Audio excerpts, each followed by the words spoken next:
Welcome to this explainer. Today, we're jumping right into a deeply personal journey back in time. We're traveling to a 1920s Iowa farm to understand a concept that feels, honestly, kind of lost in our modern, fast-paced world. The true meaning of the circle of stewardship. You know, we often think of history as just grand events and famous figures, but the most profound lessons usually come from the daily lives of everyday people who lived closely with the land. To guide us through this explainer, we're leaning on the incredibly vivid, beautifully preserved journal entries and memories of Wilma Jean Smith. Just look at this photo of her from around 1932. She paints a picture of an idyllic childhood, one that was entirely wrapped in the warmth of her parents' tireless hard work. That image of lying on the lawn watching the clouds roll by, it sets a tone of peace that was absolutely earned through relentless family dedication. And her story officially kicks off right here with her 1922 birth certificate. Born in Patton, Iowa to Arthur and Luella Smith, she was born right into the rhythm of the family farm. She was the third of four daughters who would grow up on a piece of land that stayed in their family for over a century. Literally from day one, her life was tethered to the soil. Part 1. Memories of the Farm. Let's look at the sheer scale and vitality of this place. To truly grasp the environment Wilma grew up in, we have to understand the massive undertaking the family managed together. For Wilma, the memories weren't just visual, they were intensely sensory. If you ask her later in life what scent brought her right back to childhood, she didn't say tractor exhaust or the barn. She said it was the rich, comforting scent of her mother Luella's homemade bread and cinnamon rolls wafting from the farmhouse kitchen. That scent was the absolute anchor of her early life. And outside that kitchen, just look at the incredible diversity of life they stewarded. We're talking a favorite team of horses named Belle and Nell, an English shepherd named Shep, plus cows, hogs, sheep, a pet goat for the girls, and vibrant orchards and gardens. Arthur and Luella weren't just growing cash crops. They were meticulously caring for an entire ecosystem that fed their family year-round and really nurtured their children's souls. Which brings us to Part 2, Springtime and Fluffy Chicks, a true season of new life. As we enter the first crucial phase of the farm's seasonal cycle, this circle of stewardship kicks into high gear. Every spring brought baby chickens, and Wilma distinctly remembered their arrival as an event of pure magic. I mean, imagine being a child and seeing a box full of these tiny chirping creatures. It was a joyous moment for sure, but it was also an immediate initiation into the family's shared responsibility. Because that early stewardship required immediate, dedicated care. The family had to carefully transfer these fragile chicks out to the brooder house. Wilma recalled watching them huddle together to safely grow by the warmth of the stove.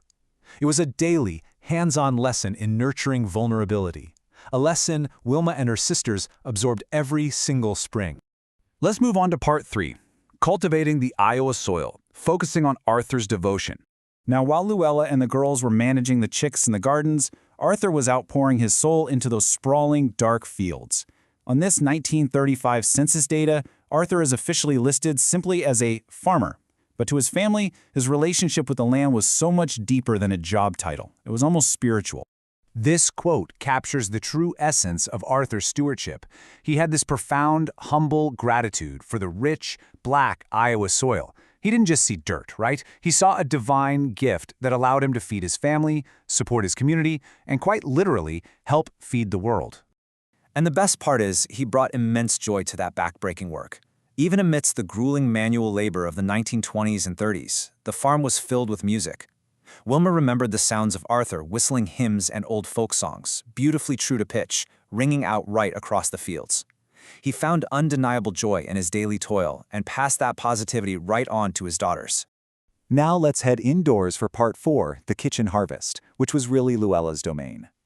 This is where we trace the incredible harvest from Arthur's fields directly into Luella's bustling farmhouse kitchen. This is where the raw materials were transformed into survival and comfort. Wilma's adoration for her mother is just so evident here, calling her an angel. Luella's stewardship was the absolute heartbeat of the home, canning thousands of jars of food, sewing clothes, and transforming the farm's output into sustenance for her daughters and the hungry farm workers. And in this environment, everything was interconnected, literally zero waste. For example, even the leftover corn cobs from Arthur's harvest weren't tossed out. They were gathered up from the barnyard and burned in the kitchen stove to heat the soft cistern water for Luella's endless washing and cooking. Every single element of the farm served a distinct purpose.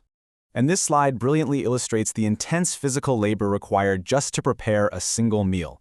This is Wilma's actual memory of her mother's fried chicken recipe. There was no driving down to the grocery store. It meant going out to the pen, picking a leghorn chicken, processing it, scalding it, plucking it, cleaning it, and frying it in a heavy skillet. It was a true, unromanticized farm-to-table process executed entirely by hand. Which leads us perfectly into part 5, the Sunday chicken dinner, the ultimate reward. All of this extraordinary hard work in the fields by Arthur and in the kitchen by Luella culminated at the end of the week. The Sunday dinner table was a magnificent showcase of their teamwork. Just look at this feast. Golden fried chicken, creamy mashed potatoes, fresh sweet corn, and homemade apple pie. And here's the kicker. Nearly every single thing on that table was grown, raised, and prepared entirely on their own land. I just love Wilma's exclamation here. What better way to live is there? It shows us that despite the relentless, exhausting hard work her parents endured and the chores she and her sisters were responsible for, the resulting life was incredibly rich, secure, and deeply satisfying. They literally reaped exactly what they sowed, together. Finally, part 6, a legacy of stewardship, looking back a century. You see, that Sunday dinner wasn't just about calories. It was a weekly celebration. It was a time to hit pause on the grueling work, gather as a family, practice their faith, and literally consume the fruits of their labor. It reinforced the love and the shared purpose that bound their family together through the harsh Iowa winters and the Great Depression. And their stewardship of the earth was completely inseparable from their faith and their profound respect for the natural world.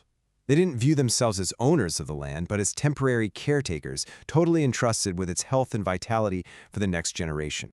Wilma's humorous, heartfelt reflection on that unforgettable fried chicken perfectly summarizes the simple yet profound miracles of their farm life. They found divine beauty and deep gratitude in the most ordinary things: a handful of dirt, the smell of baking bread, a flock of chickens. So, as we close out this explainer, I really want you to consider how the Smith family's incredible dedication to the land and to each other mirrors your own life. We might not be farming in 1920s Iowa, but we all have a circle of stewardship. What seeds are you planting today through your daily habits, your work, and your care for others that's going to become your family's legacy tomorrow? Thank you so much for exploring this remarkable story with me. Keep learning, and I'll see you in the next one.